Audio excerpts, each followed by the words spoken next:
The broadcast is now starting. All attendees are in listen-only mode.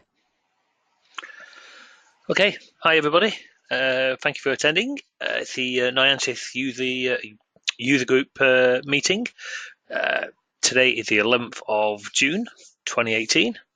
First of all, I have to apologise for the very late cancellation last week. It couldn't be helped. Unfortunately, we had a customer who was down, couldn't do any printing and so on. We've all been in these situations, so that had to take precedence. So apologies for that, but it just couldn't be helped. But we are, touch wood, we are all sorted now. So we shall press on. So as always, anyone's got any questions or queries or problems or ideas, then feel free to raise your hand. We'll get the mics open and we'll discuss the requirements as always. Update news. Of late, there's been quite a few updates to the actual template set. I've just seen a hand go up, Steve. No problem, Steve. We'll come to you first. I'll just cover the updates and then I'll be straight with you. So yes, basically there's been a few updates of late. Dating back to probably 2 or 3 weeks ago now, actually. All of the CodeJock wrapper templates are 18.4 compatible. And if you do remember, anybody who watches these or maybe catched up on on the videos, then Roberto did identify a few weeks ago where the manifests that were being created for the reg3com, he identified a clash between the suite controls and the command bar, and basically it came down to the reg3com settings and the manifests that were being created. So as well as the latest wrapper templates all containing the updates for version 18.4, they do actually have a minor change to the manifest generation to make sure that the suite controls are compatible reg3com wise to the command bars.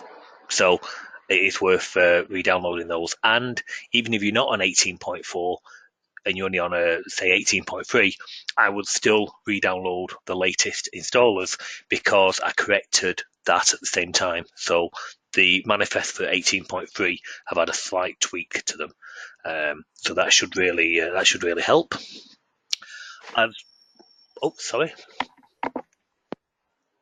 As well as that, we also released an update to the command bars, the shortcut bar. Oh no, let me get it right. The command bar, the shortcut bar, and the task panel. And basically, it been reported there was a resizing issue if multiples of those were being used on the application frame. So, for example, shortcut bar down the left, command bar across the top, then the actual height calculation for the shortcut bar wasn't taking the command bar into account basically from the client area point of view. So that was corrected and updates were released to those. And then last but not least, Chilcat wrapper template got an update today as well. So version 1.09 was released about 2 hours ago, and that includes some more class definitions for the Atom document class, the JSON web encryption class, the JSON web signatures class, and the Java web tokens class. As well as that, we also added a bit more to the QuickBooks Online interface. So you've now got the interface to the employees, and I'm just working on the vendors as well. So again, more work on those as always.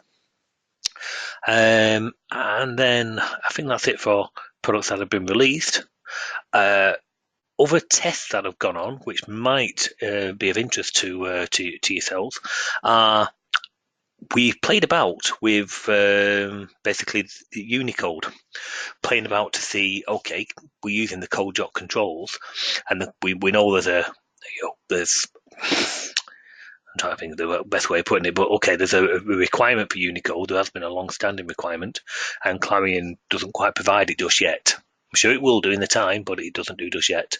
So we did some playing about with the CodeJock Unicode, and so it started off pretty promising. To be fair, we put it into Chinese, and I think it was can't remember if it was simplified or traditional Chinese, but we put it into Chinese, and we enhanced the suite controls wrapper template to add extra controls. So just like Clarion has buttons and radios and checkboxes and all the usual controls we use on our screen, well, CodeJock also support all of those.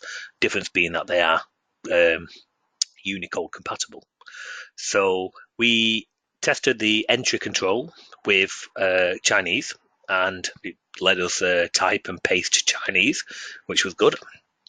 We tested the report control, which was very good. We data bound it to a SQL database, which we stored some Chinese characters in, and it all displayed correctly, so it's very good. And we tried the push buttons, and we tried the calendar, and the calendar displayed correctly. So we were making good progress, but we'd run into a problem on the push buttons, and that was to display the Unicode characters, words. And the problem came about with the Clarion OLE container. So a straight property equals property for the ActiveX controls should work, but we think that the OLE container itself is restricting it and not passing through the Unicode. So that working example, I contacted Bob Z, and basically he asked for an example of this. So he's got a full demo example of what we're trying to achieve, and he said he's going to take a look into it. Doesn't make any promises, which is fair enough, but at least he's looking into it. So watch this space. As soon as I know more, I'll let you know. But the idea, if that works, will be to add enhancers to the suite controls. We already have an enhancer in there, a couple of enhancers, where one of the extension templates reads all the entries on a screen, which are date time pictures, which we've got a date or a time, and they enhance them to be a date time picker. Well, the idea is to be able to read the Clarion screen and replace basically all of the Clarion UI functions that we need to, so that we can automatically do a screen enhance. So your entries will become a CodeJock Unicode entry, your buttons will become CodeJock buttons, your checkboxes, so on and so forth. So the idea is to try and actually get a Unicode interface onto the existing Clarion, which will actually make it all the way backwards compatible to Clarion 6, should the OLE container work in Clarion 6, of course. But that's the idea. As soon as Bob comes back to us with an answer on the container and its limitations, then I will report back here. So we've been a little busy, as you can tell. Any queries or questions on that update? No? Okay, so far so good then. So we've got a raised hand off Steve. Let's just open the mic. Steve, do you have a question? Do you have a microphone?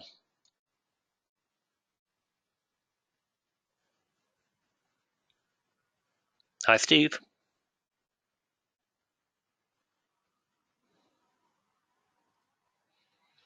No. Okay. If you've got a question, but feel free to drop it into the chat box, and we'll take a look. So, okie dokie. So we've got one from Jesper. Oh, hang on. Hello, can you hear me? Yes. Hi. Cut that fine. I was just about to cut you off. You know what? I had my headphones in, but it hasn't got a mic on it, and I've just realised I need to take those out. No problem. Okay. So sorry. You kindly helped me a week or so ago, and we were going to look at using the report control with the CapeSoft SendTo, because it wasn't breaking down from the report control when I was using a filter, it was exporting everything rather than what's in the report control. That's right. Yes. Just Are we able to do that today, or have you got that? Now I did say. I mean, that's going to. I think I said at the time it's going to take a template change, because just for those who are not sure what we are referring to, let me open up an application, a demo app, to show you. So just let me set myself up here 1 second.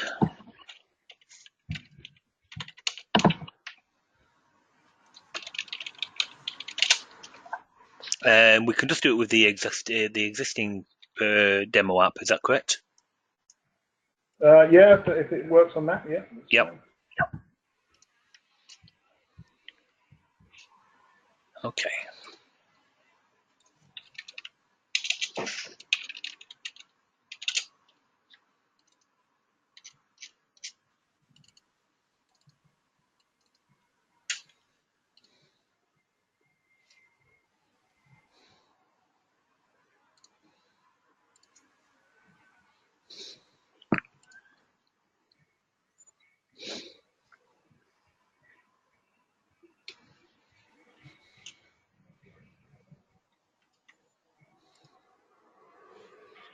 Okay. So quickly I'll compile that. I'll see what version I might not have the control registered, so we'll just see in a second.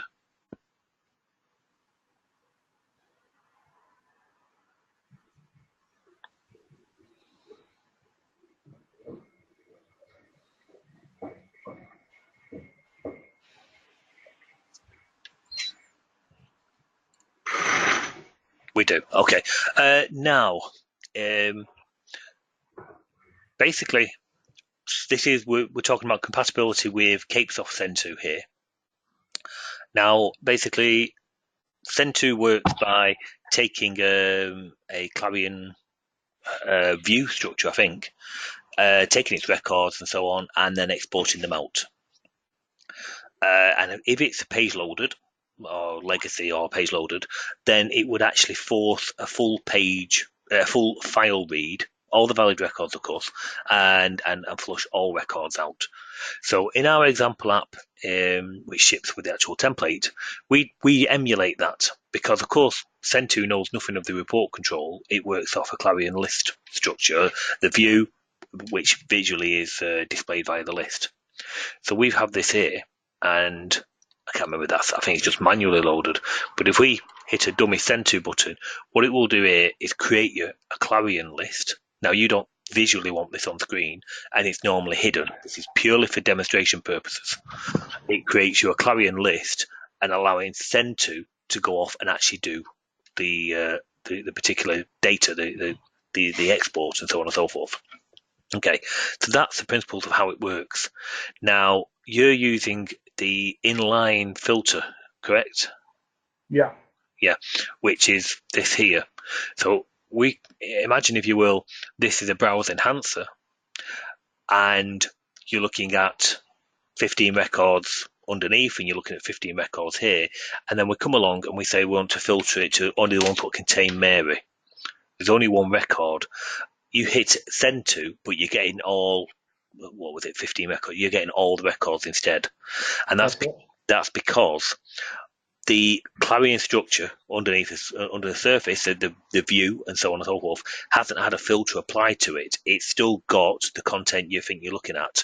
This is purely basically a runtime view property on each of the actual records. So what we're going to have to do, and I did start to look at it because I thought it wasn't interrogating the view property, but it was.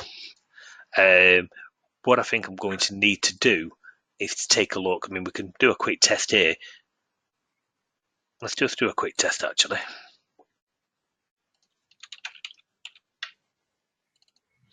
So if we take that SendTo example,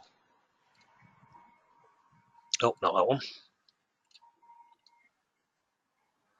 and for the inline filter, we'll allow an inline filter.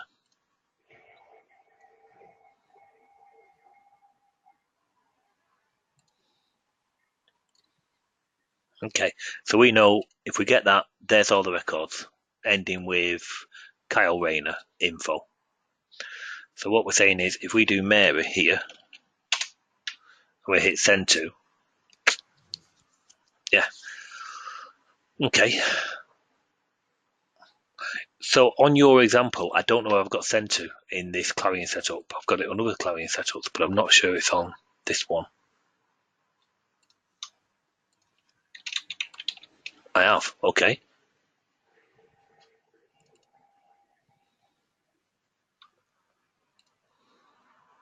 Do I need to import some things? Yeah.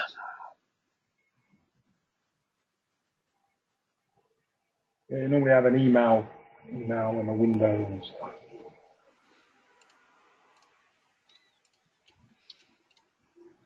What's it saying? You import send to,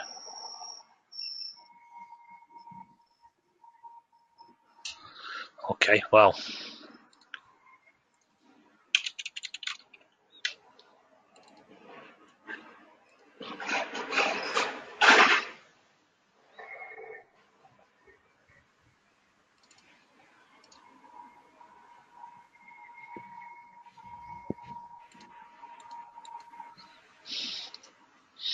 What's it saying? NetTalk is in your registry, but you've not added it to your application. Well, I just have, but let's just try it again. Go.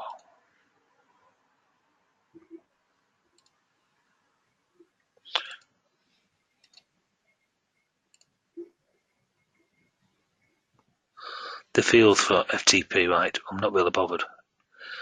Just want some procedures. You'll have to update your dictionary as well. Can you not do the thing just on a list? Maybe, I don't know. It just says I just followed what they said, the rules. That send to temp txt. I added that to my dictionary as well. Right, okay. I suppose no time like the present then, that's the whole point. Okay, so send to temp.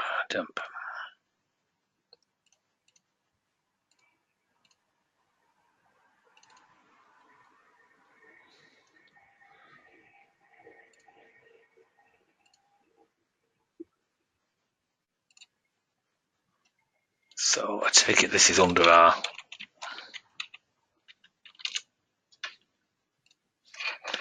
Any ideas where it is? It should be in the Cape accessories, yeah.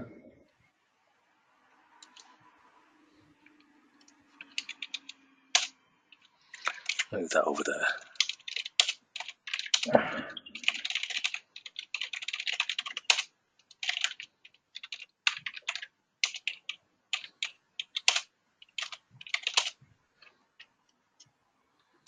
Okay, okay.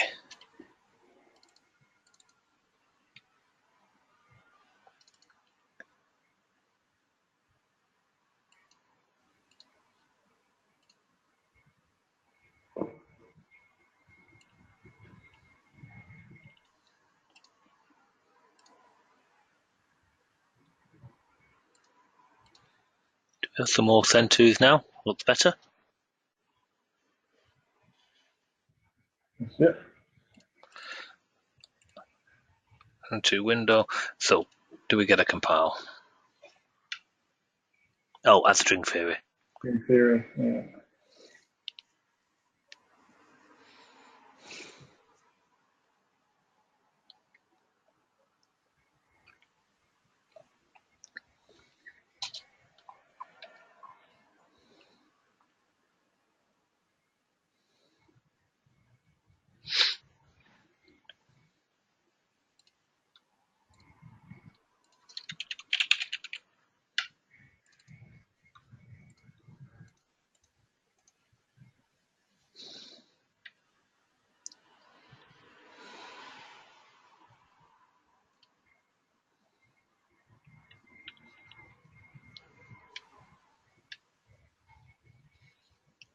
Okay.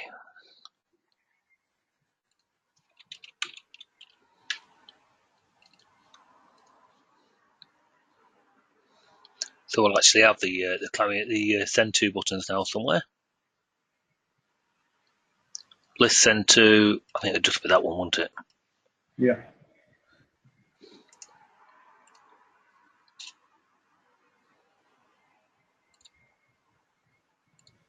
So the queue would be, I can't remember what the, won't be a second.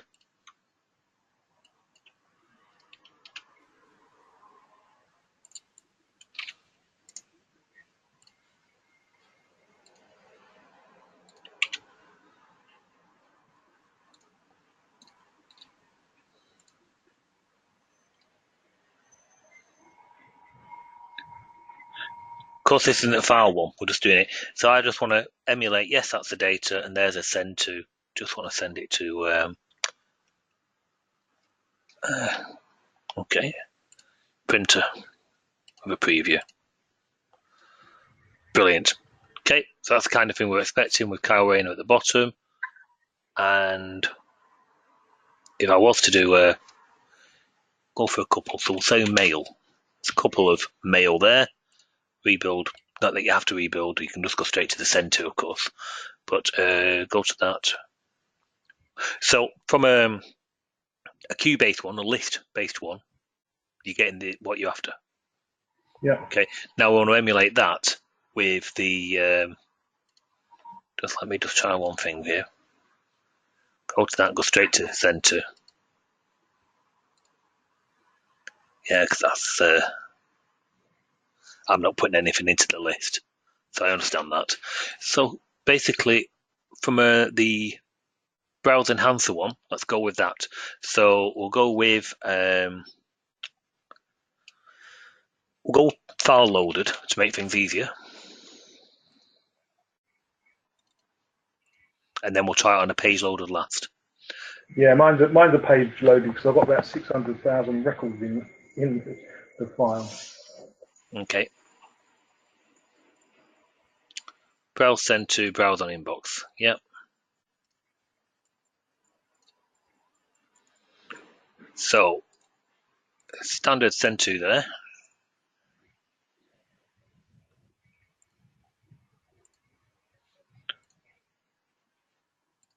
Let's take a look. There's our records. I'll take the word for it. The page 1, page 2. Yeah.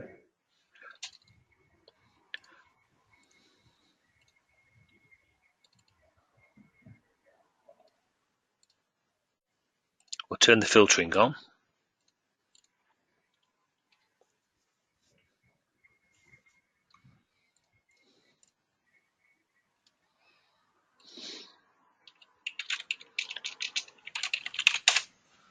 Okay.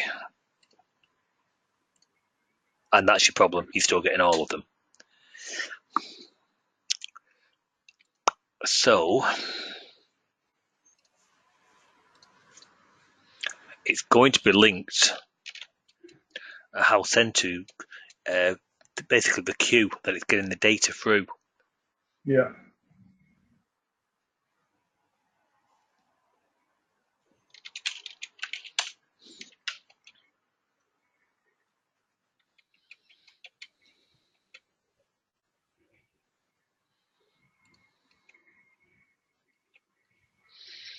Okay, so turns it off, gets the control.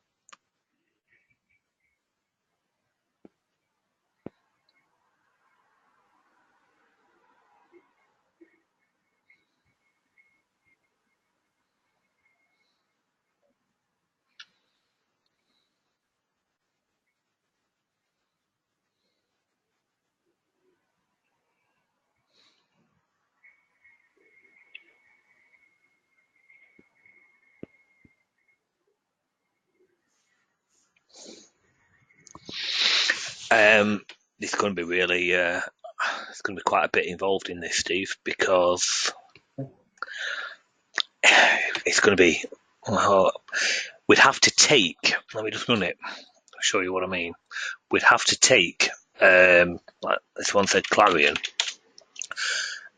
and after they've redone the queue, so I see how there's a particular old hack to changing size and so on and so forth, make it read everything you want it to read. after it's done that, after it's got the details in, we'd almost have to scan that queue, removing all the ones which aren't present in the report control, and then allowing it to go ahead. But of course, for that, I'm going to need a hook point. I'm going to need a hook point basically between, so it's clear, column type, yeah.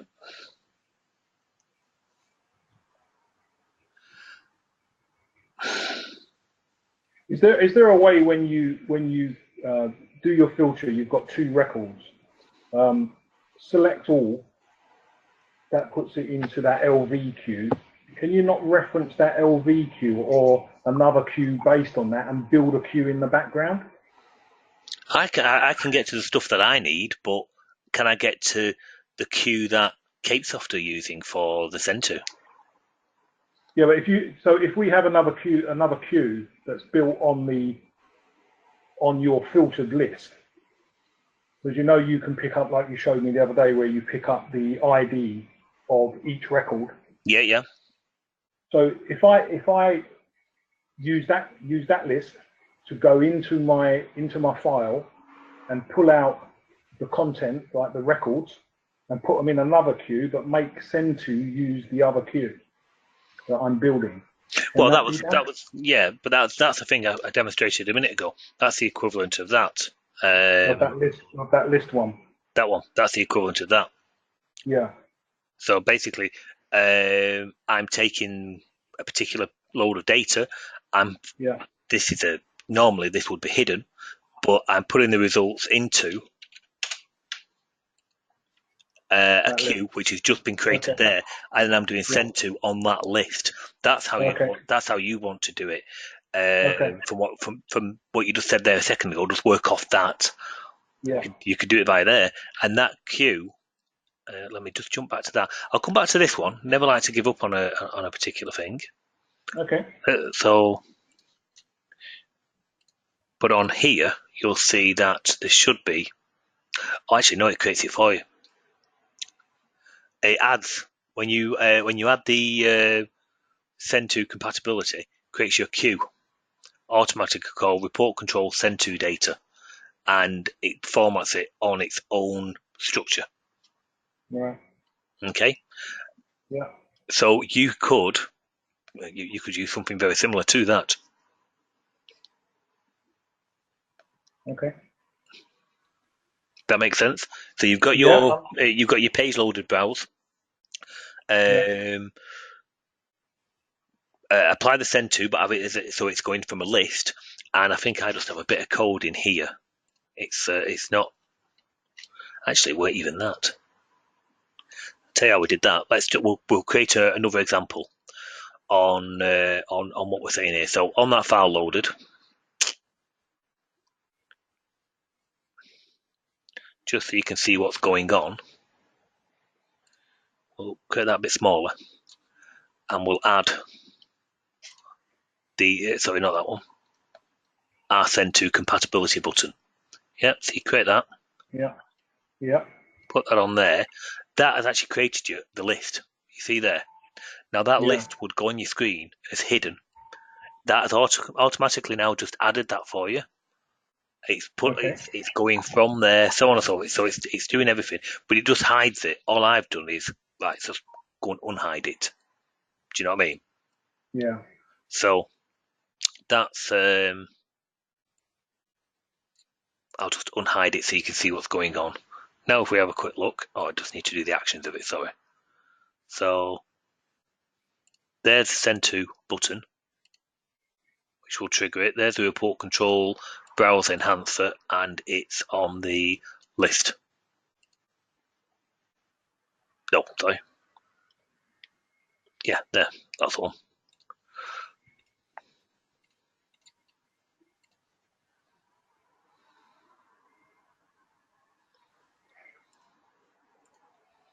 If I load, if I do the SendTo, there's all the records just gone in my queue. Now, of course, that would normally be hidden. You wouldn't see it, and so on and so forth. If I say on here, Clarion, hit the SendTo, there. It's got the correct records in.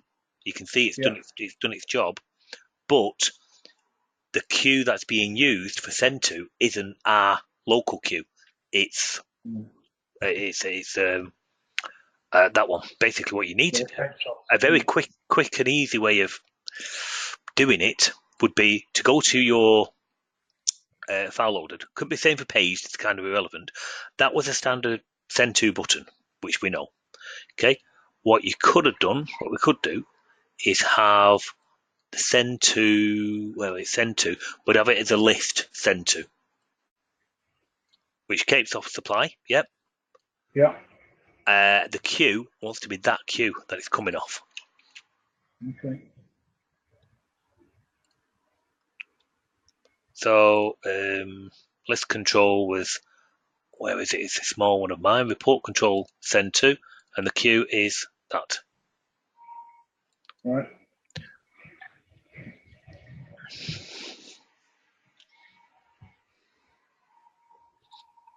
Now we've got let's do our Clarion. Oops. There's no data gone in there because we've married it to this button. It's not told to do any data at this point. We know that will go and put the data in there. But if you add their list, now you should get just what you're after. Okay. Yeah. So all we need is just to pinch the button I've hooked into that. So let's have a quick look at what that is. Oh.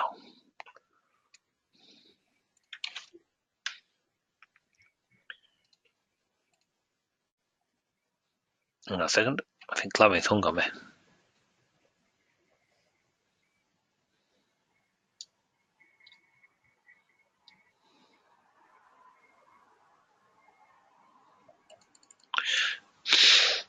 That's a shame.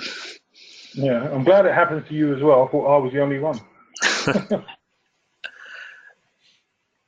I've known it to be, previous versions have been worse.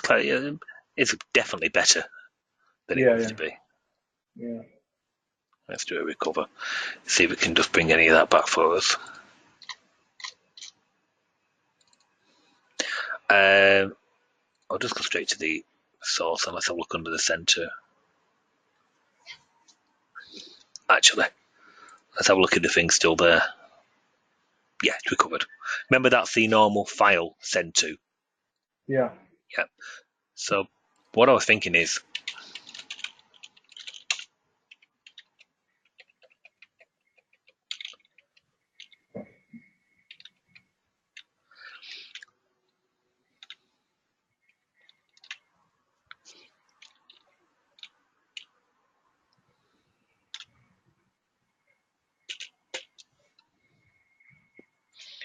where am I doing that code?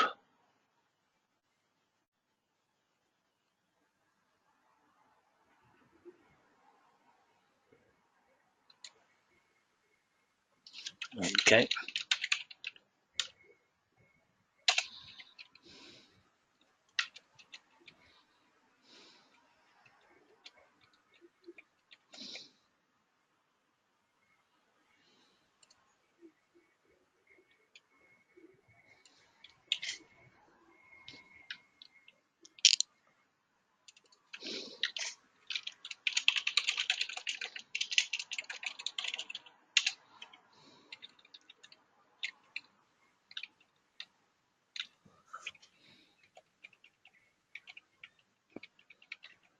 The template should have inserted some code, you see, or at least, or it might be off in the class where it's monitoring for that code, the button.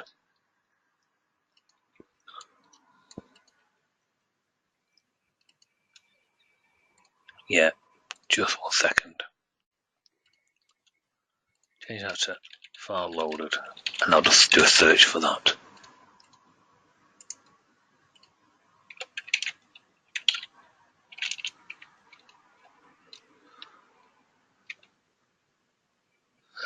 That's Capesoft's code.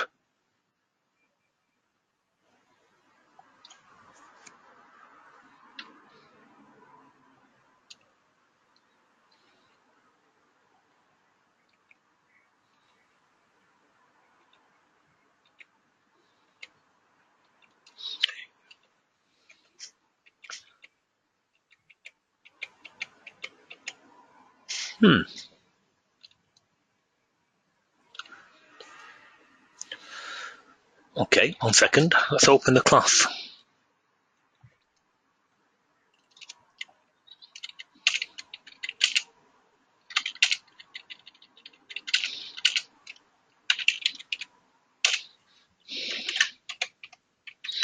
Ah, 1 second.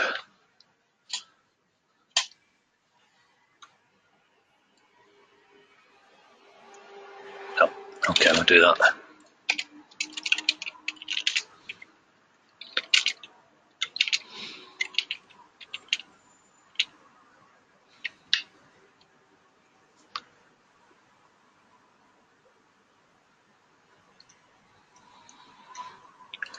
Yeah, no problem there. Syncing the roles. That's how it builds the actual virtual temporary list, if you will. Yeah. Syncs the roles. Takes the visible. This is a thing I checked for you to say only take the visible roles. So I knew it did it from that point of view.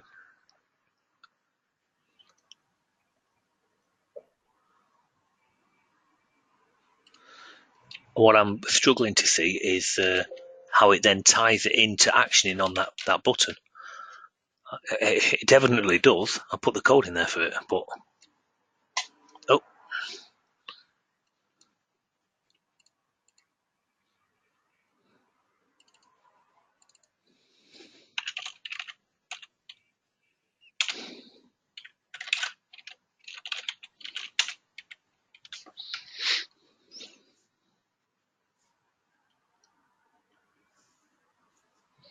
well, it's out the browse, but it's out the control. Item accepted there. SendTo sync column SendTo.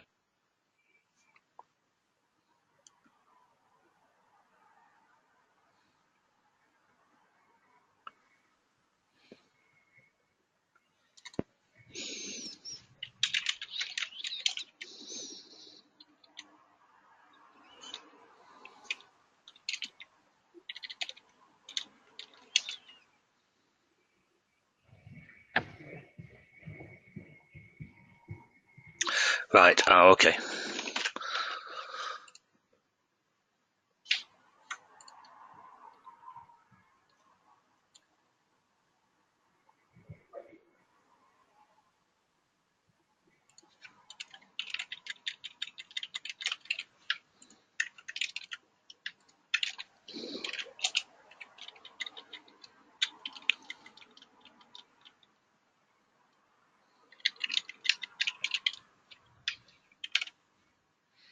What you want to do then? We'll recap some of this in a second. Don't worry. Okay. We're going to put a. We need to get the data down to here prior to you pressing that button. Okay. I think we can put it obviously in that, but I'll just to make sure it is that just that the code we need. We'll just do a quick test here. So fill list.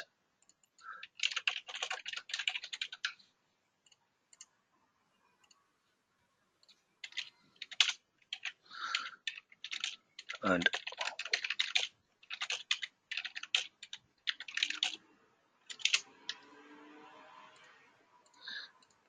I think you'll be able to do it.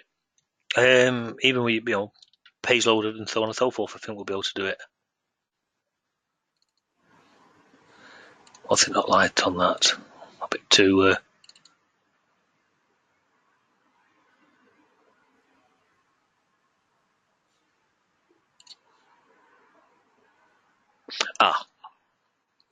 That's nothing we've just done. That's I renamed the button.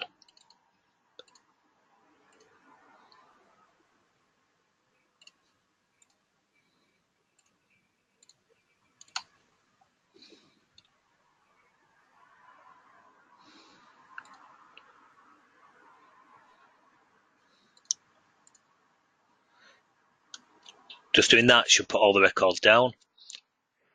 Clarion should change that, and then your normal SendTo from list will give you what you're after. Okay. That makes sense. I think you can actually go one. I think you can take another step out of it if you want. Okay, should we do it to the page loaded? Which is what you that'd want. be good. That's what I'm using. Yeah. This don't worry about some of this. We'll post a video up afterwards, so you'll be able to. Awesome. Yeah. How long does it take for that video to get up there? Convert and so on. I don't know, a couple of hours, something like that. All right, that's good. No, it's all right. It's just that I've got to speak to the guy in the middle of the week, so I just want to. So, I think there's the page loader browse. We're going to add our SendTo button. Control template. We're going to go SendTo compatible there. So that's going to create this little hidden queue. Yep. Then you're going to put, instead of the normal SendTo on that list, okay, you're going to do on the browse, you're going to do the list SendTo. Yeah. That'll be your main button. So which you would normally put on the screen like so on and so forth. You get the idea. Yes. I'll just marry these up. So that needs to be said. Okay, that is going to action when you press that button. So noticed I had to add the button. I had to add that. Oh, sorry, 1 second. It's a browse enhancer and it's that list box. So from our point of view, I had to add our control, but not do any of the settings. Then I had to add the SendTo button. Then I had to go back to ours because it needs to know how to action. So we're going to say automatically sync with that button when that button's pressed, and we're taking the data from a browse enhancer list inbox. Yeah. And on this one, it's going to want the queue. It thinks it's just coming from a straightforward list, which now it is.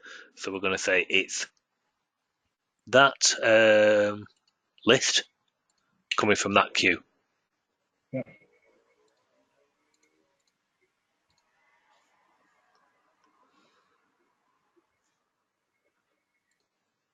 Page loaded. So a straightforward SendTo. Let's just check. We get, agreed. There's the records. Oh, yeah. I need to turn the filtering on, of course.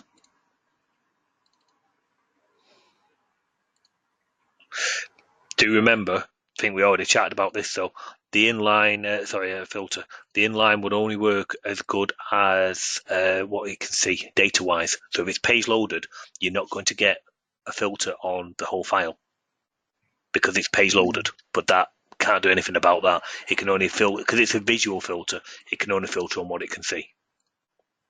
Yeah. So that might scupper what I'm trying to do, really. Right. I mean, there's nothing we can do about that, to be fair. Okay. I'll try Clarion again there. So we've got a couple. SendTo. So that's working as you wanted, but yeah. The design of whether a page or load from using the inline filter functionality, that's going to be your limiting factor. But it can only, because it's a visual filter, it can only filter on what it can see. It's not changing the Clarion view, applying any prop filters or anything like that. It's just visual filter.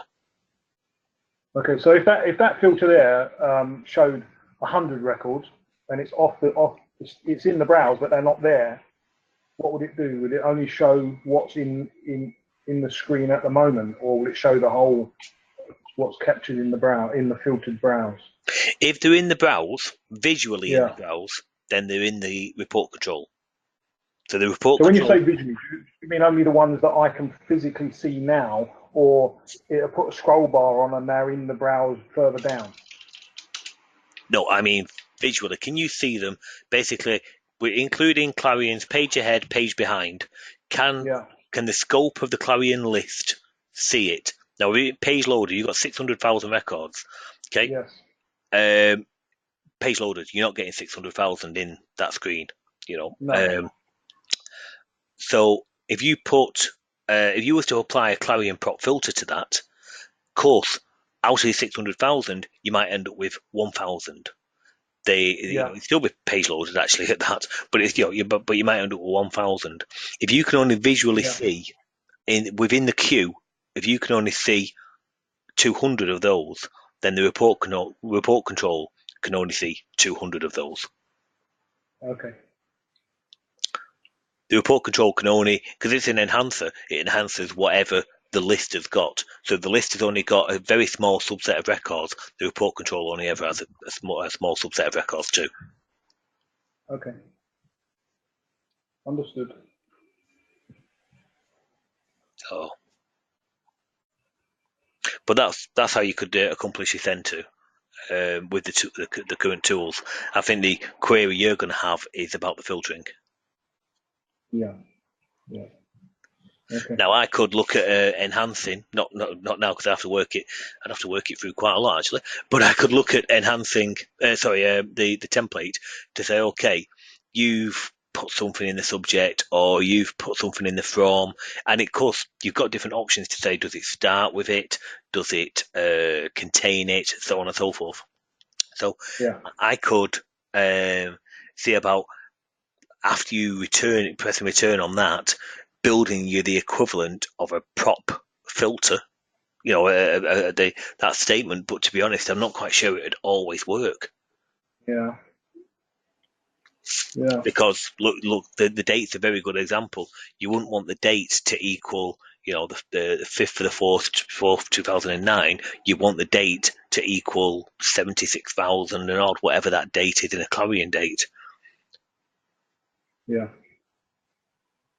Yeah. Okay. I'll have to maybe think about going about this a different way then.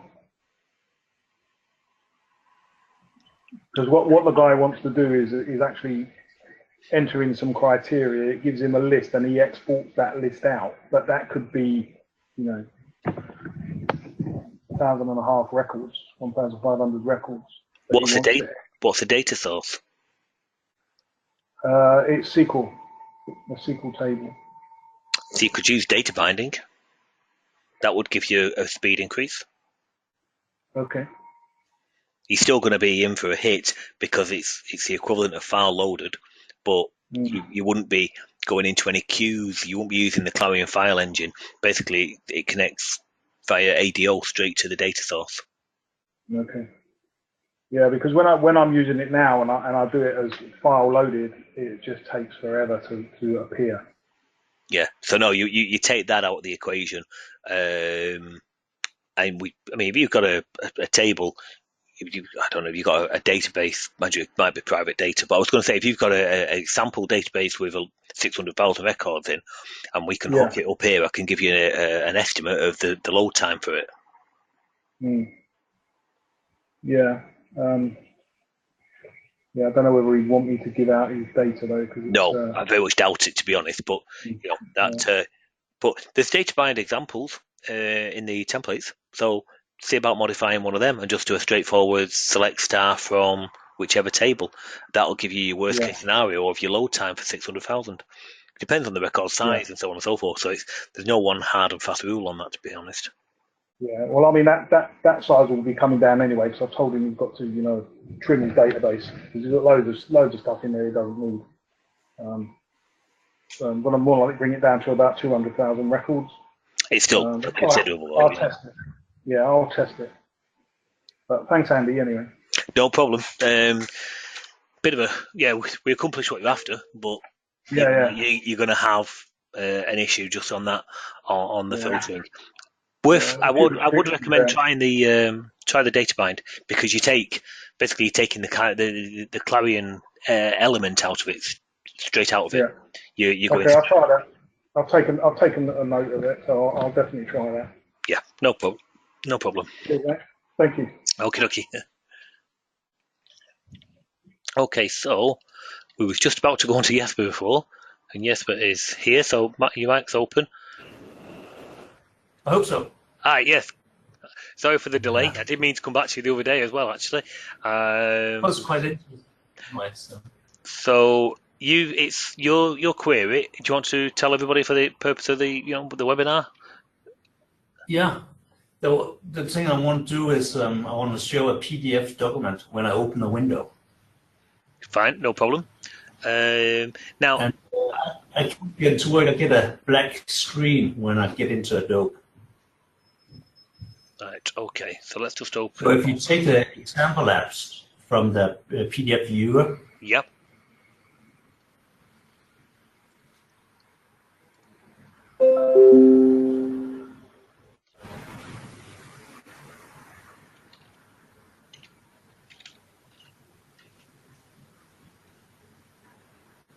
and just use the Adobe viewer. Okay, so view Adobe. That one, yeah. Yeah. We should have. Can't see for looking. Oh, there. And it's So Adobe content. So are you loading it from file or variable? no, from stored in a variable. Stored in a variable, okay. Oh. Oh. I'll just declare a local variable. Yep.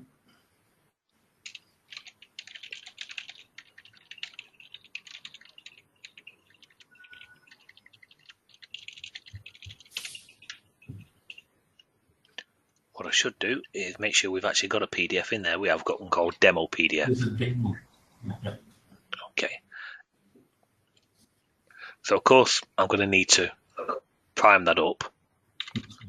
Yep. I'm going to do it in the window init, probably, right about there.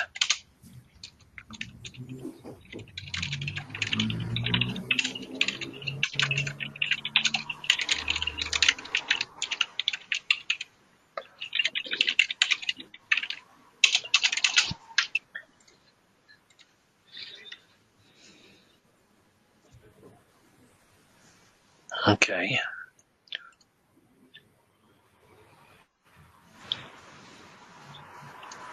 I would have expected that to open. Yep. Yeah. Okay. What's going on there then? But you have to push that button as well.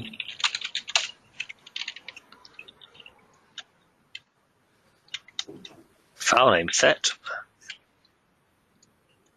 After open window, open the file. But did it open, or did it show you a black screen in the beginning?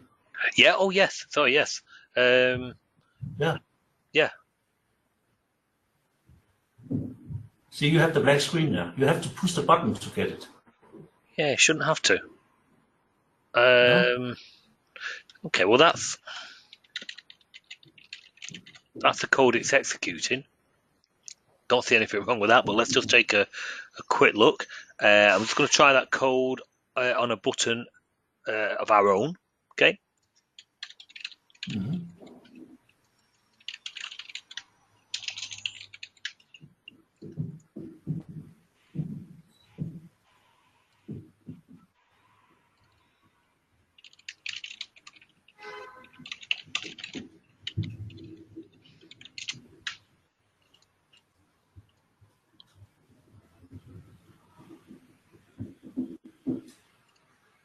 So that's the code. That's the code it's executing.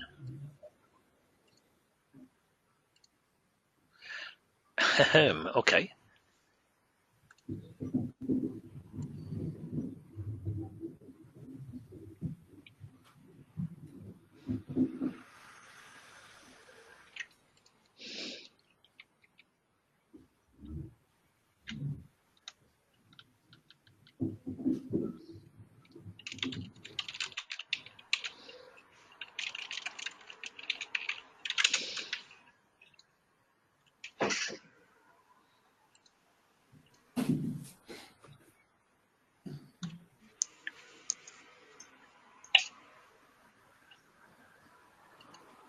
Hang on a second.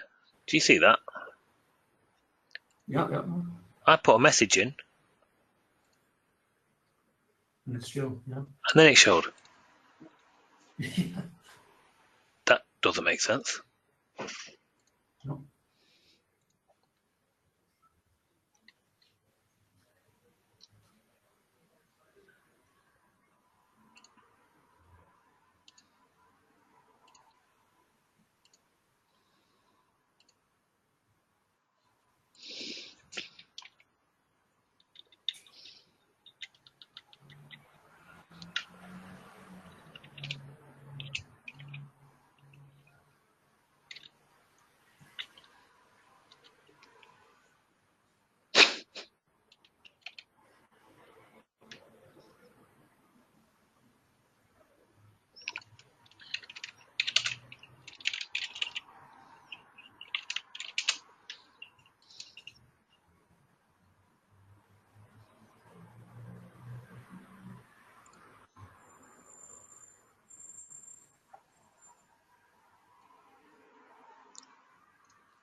It's almost as though it is attempting it.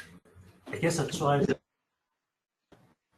Yeah, I tried to put a maximum size on the window, and if you push the maximum size, it would also show.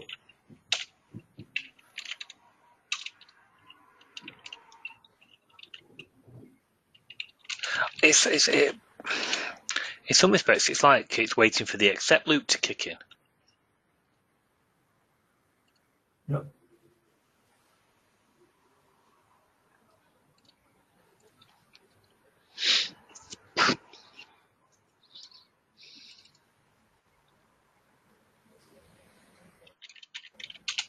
Okay, we just try one other thing then. We push the button when we get in there. Oh, yeah, like that. Press. I know what you mean. That'd be a bit. Post accept. Yeah.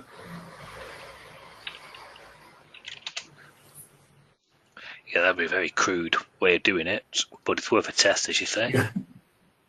Yep.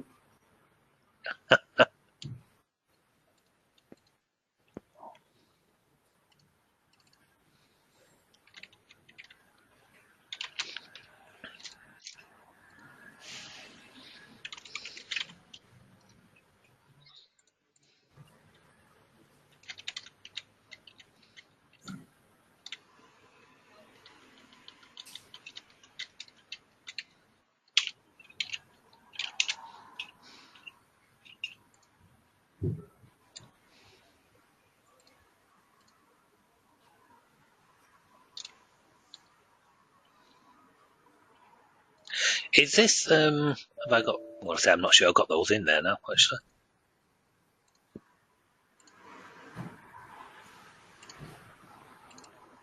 Yeah. Okay.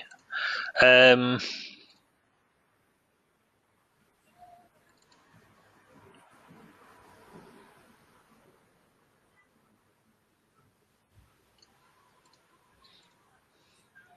switch the engine, I want to know if it's a Adobe thing. What's causing it?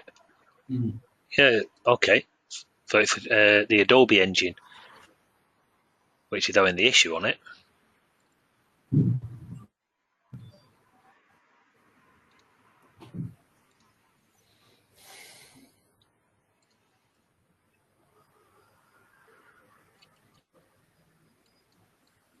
So it is loaded. It is actually doing. You can see focus is taken. Keep an eye on the load button down here. It just so happens that normally would take focus. Mm. So me just not recent. Okay. Wow. Okay. Okay, that's me.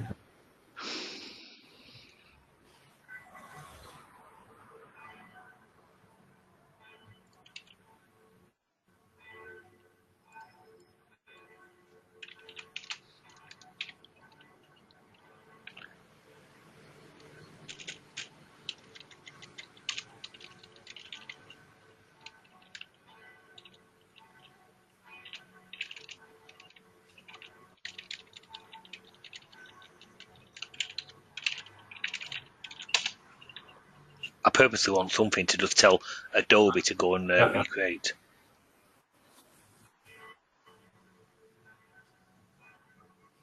Yeah.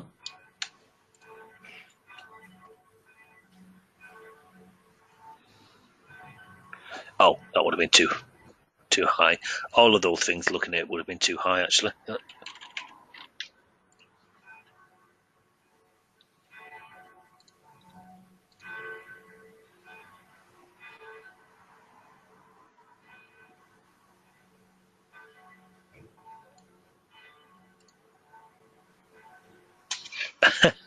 That would do it.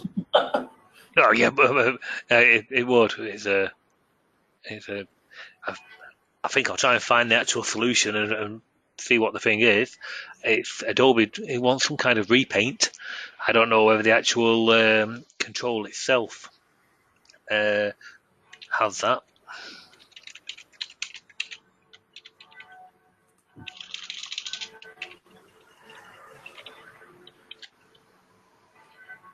No, actually, just do it that side.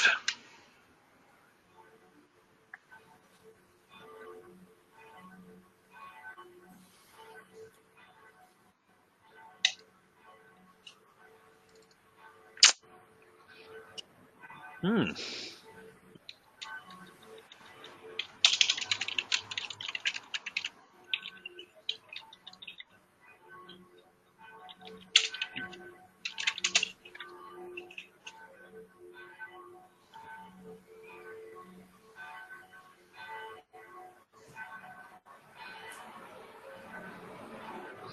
Any other events what do it? I don't.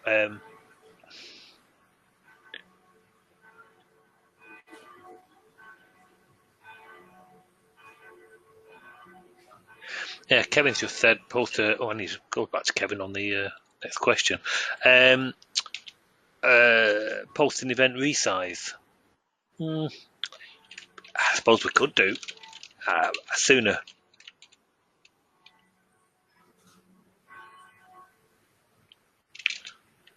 Do resize.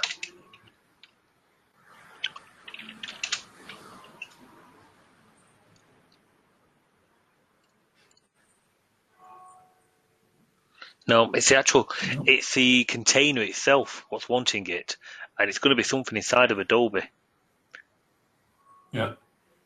because we know it's there. That shows you it's there.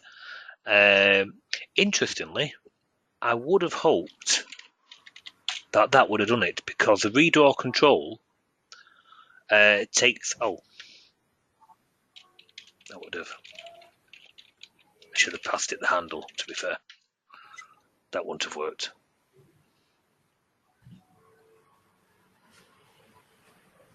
See, that's really strange. That's an API call. That redraw control is an API call, and what it does is it tells Windows to invalidate a rectangle, and I'm passing it the rectangle of the Adobe container. So that should tell Windows to redraw. Me doing this is doing the same. It's resized it, and then it tells it. Now, of course, Adobe might want to show more and so on and so forth. But if the size plus one will do it for, then I'll use that for the time being. Yeah, it's just. Yeah. It's a little. It's a little ugly hack. It would do it, yes.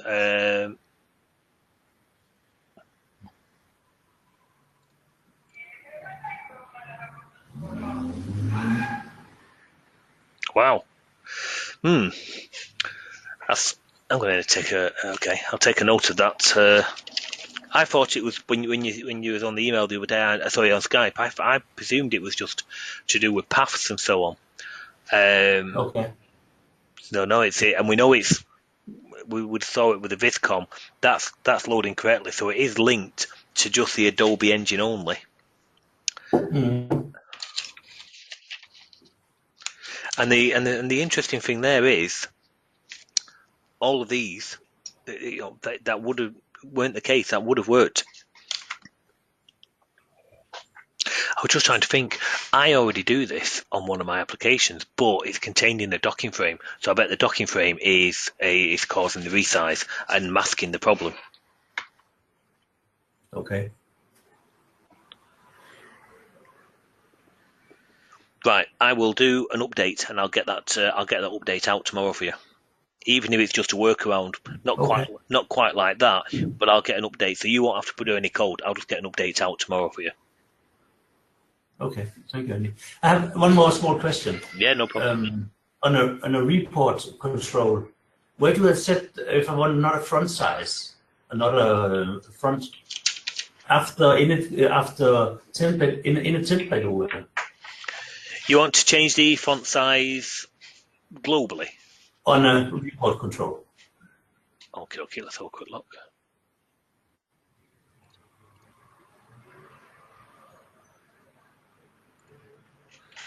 So, not that one. I meant to bring this one in, sorry. So here's the report control class. So that's taking some caption. No, that's just preparing it for a list. So ignore that. That's synchronizing the list.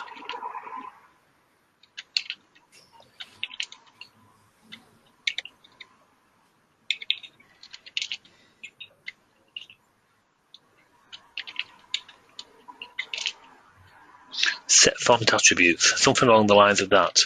Okay. So we can use any of these. We'll just use a standard one.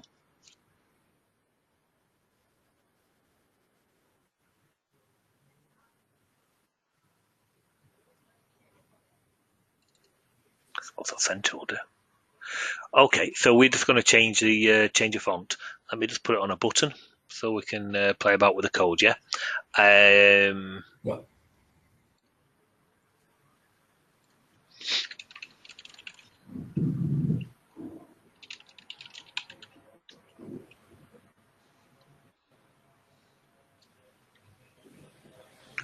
Pinch a name of one that I know I can change it to.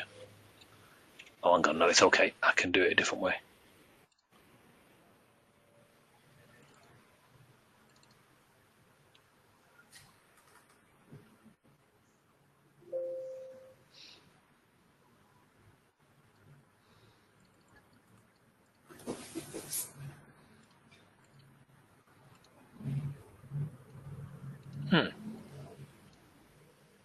I could have swore we set the font in there.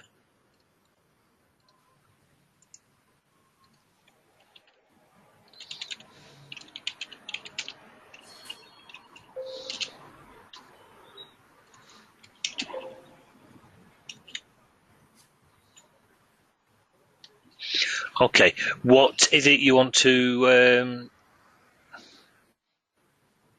What is it you want to change? Which font is it you want to change? Just all of it, because you've got all of it. All of it. Okay. I just want to make it bigger instead of 8, make it 10. Yeah, make it. You've got your headers. Basically, you've got these different sections, if you will. You've got the header section. You've got the main section, footer, so on and so forth, columns. So if we focus on the columns, all the columns and all the headers. Okay. But it should be from a report control, not from where you have inherited from. Yeah, that's no problem. Yeah. So basically, you have. I'm just saying, there's anything else, but no, I'll do this. You've got a method. Yeah. Set font attribute. Yeah. That's the one. Just making sure we get our class name. Yeah. In Clarion. It was right. It just stopped the code completion. Okay. Thank you. Set font attribute. Now it takes. Look at the parameters there. It takes an object, and then it takes the font. So it's like, okay, the string, the size, whether it's bold, so on and so forth. Okay.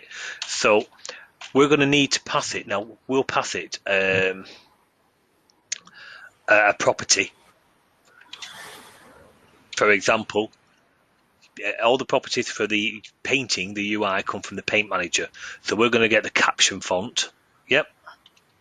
Yeah. And we're going to do, is it S? Oh, I can't remember which one. Oh, we'll do sans serif. And we'll do 12. So we blatantly know it's bigger. I think, I'll just check, but I think the other options are optional. Let me just take a quick look on that, make sure it is the case. Yeah, they are. They all become optional. So we'll change it and we'll say 12. That's just going to change the caption font. So it shouldn't do the column headings. It should just do the actual. Oh, what's my code there? Yeah, there's no self at that point. Yep.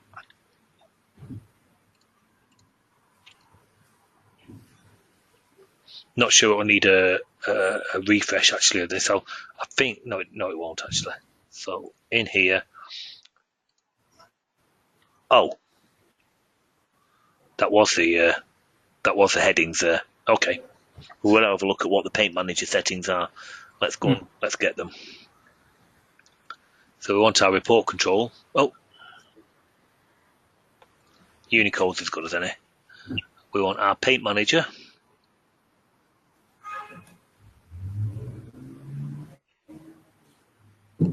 And then you can see here you've got various different ones.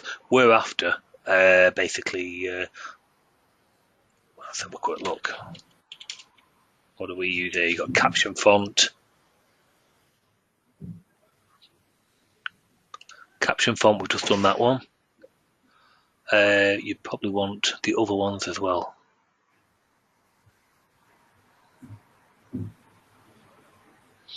I'm sure there's more text.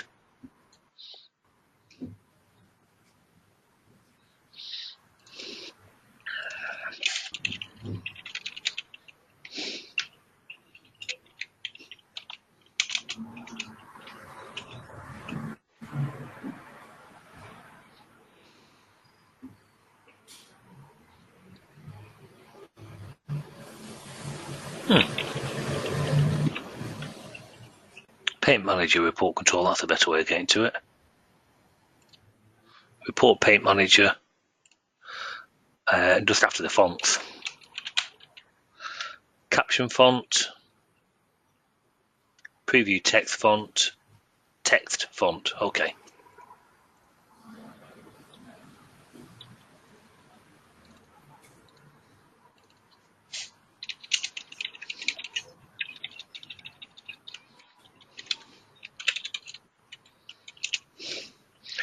And where to do it, I would probably do it in the later on in the init template settings, or usually init complete. Init complete? Okay. Yeah, so that's a better one. So you can see that's all changed. I mean, we no need to have changed the actual typeface. I could, if we wanted to, I should be able to omit that and just change the size.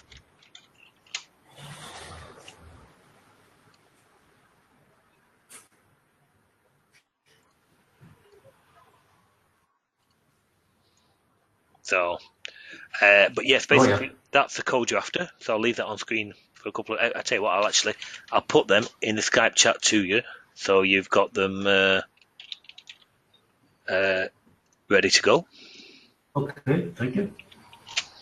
And we'll move it from there. And I always say in here, we'll do it in the init complete. The only thing you might get here, we were changing like font sizes, font style. The only thing you might get there is a bit of a flicker. So I'm just wondering whether there's the init complete. We'll try it in there, and that's definitely safe to put it there. But you might just get a flicker where it changes from 8 to 12 or 10 to 12. Actually, I don't know if you did, but you could potentially do. The only other place you would put it, but I would put it quite late on, is I'll take it from there and I will say init template settings, but quite late. So something like 7500. So okay. it's after all of that.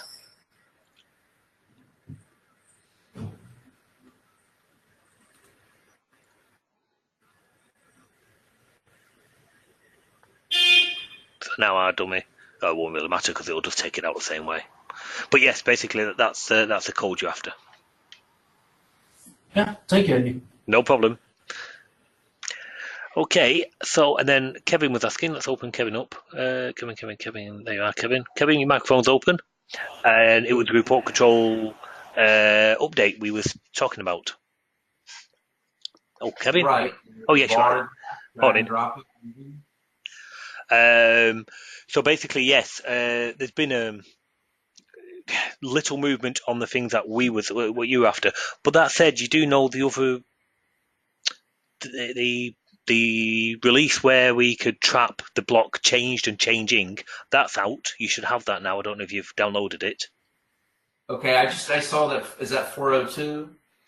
Oh, I will. That's what I just downloaded this morning. I haven't looked at it. I just downloaded it. What's the latest? Let's take a quick look. 402, yes, yeah. Okay, so yeah, that has the moved event.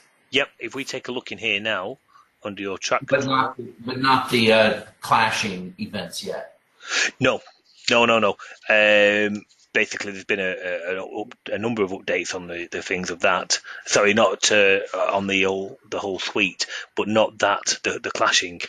I can still put, and will put a good default attempt at that, but I do think it's something we're going to have to chat about during one of these sessions. I think it must be probably at the start of the session, if you want the truth, because I could see it being quite a long one. But I can just see we've got to come up with a solution that basically works for many, if you know what I mean. So it's definitely going to have to work off some parameters. Okay. Yeah, but shall we pencil in next Monday? We're free in the UK now. We're free of public holidays up until end of August, so none of those will get in the way. And as long as customers' zebra printers don't start playing up on me, then I'm good to go next week. So happy to take. I will definitely. I mean, I've been trying to get into your morning meetings, but I definitely will make a point of next Monday. Yeah. Well, let's we'll put that at the start of the actual webinar, because I do actually think it'll take a little bit of time. I was going to see, did these have the block accepted? Yeah, basically yes. Let me just quickly show you the new embed point, and we can just take it from this one. Yeah, you've got block moved and moving. Now previously, that was this one, the moving was the equivalent of moved, which meant literally, as well, you know yourself, as you went, you moved it left and right, you was getting the events triggering continuously. Whereas now it takes the current mouse left button status into account, because CodeJock don't actually provide this method. So I've had to basically, as it's triggering, have a look at the mouse left click event. Left click status, and if the mouse is the left mouse is down, I consider it to still be moving, and then when you've released, it then knows to mop up and fire the event moved. Does block accepted get triggered during that process, or just block moved? No, just block moved. Accepted is a double click. Okay, that's good to know. All right, can we see it? Of course, yeah. Let's tell you what. Let's. I don't even know which one we're in here. That's not good to us. We want one of our tracks. We'll just do the numeric or something. Numeric. There you go. So we probably want a couple of these entries. So I've got selected. So just to show you, the feedback, if you will. So we want those.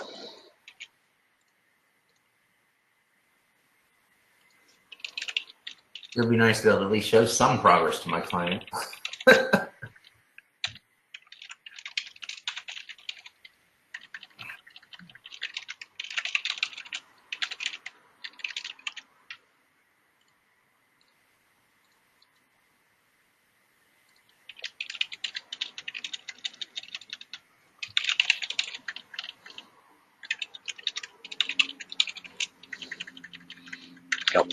Don't know how I'm going to shut this away after.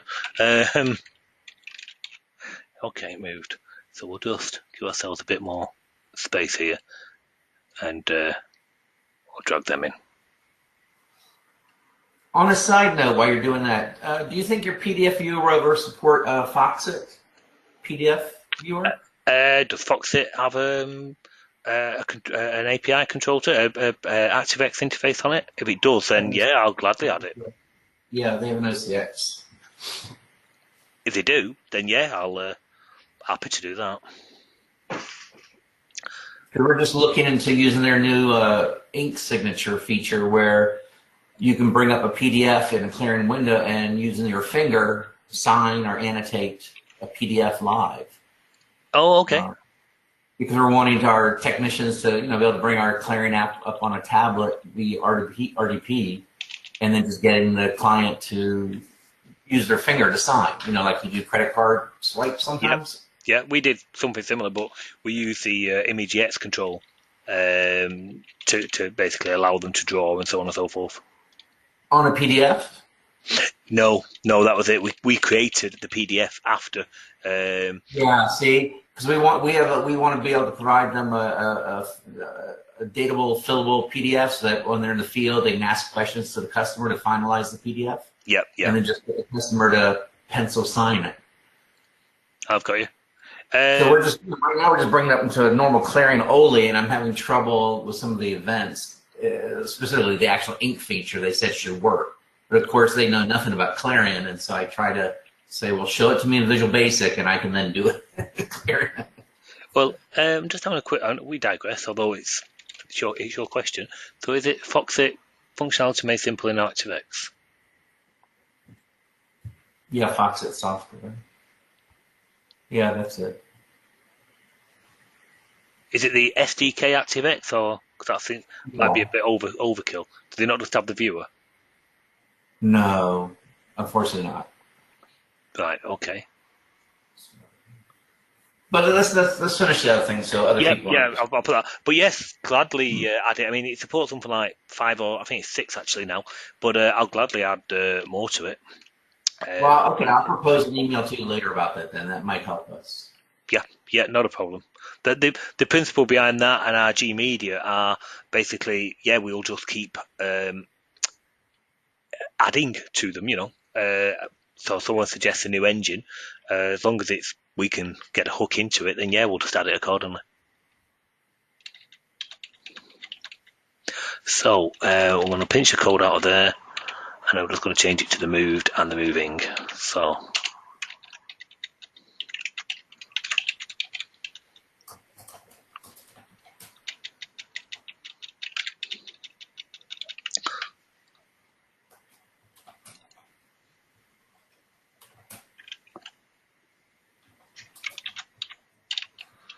oh crikey, I should really do all this by the book. Okay, selected, accepted, moving, and moved.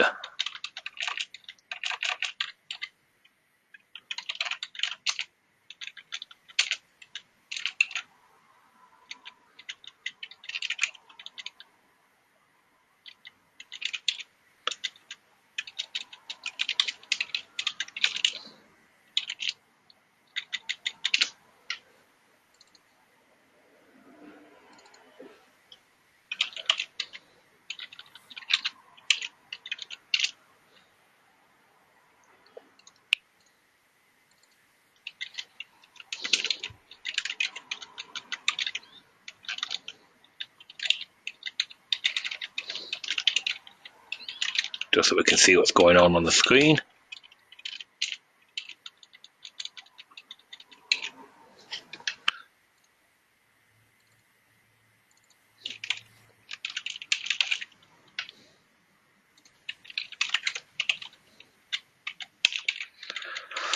Okay, did I get all that way around? Accepted, we'll set that accepted. Moved, we'll set the moved.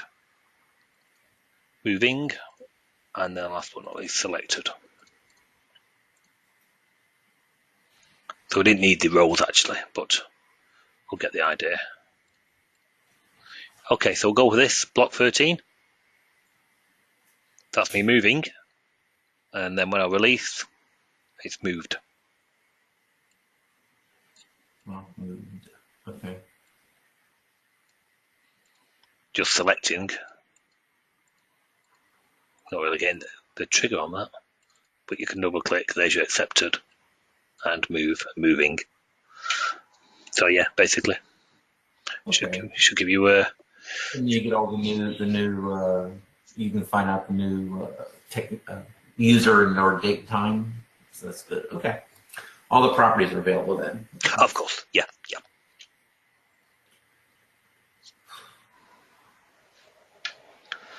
Okay, any others on here? So I've got Kevin. Oh, there's yourself. Right, there's no other questions. Any other questions or ideas on someone from anybody?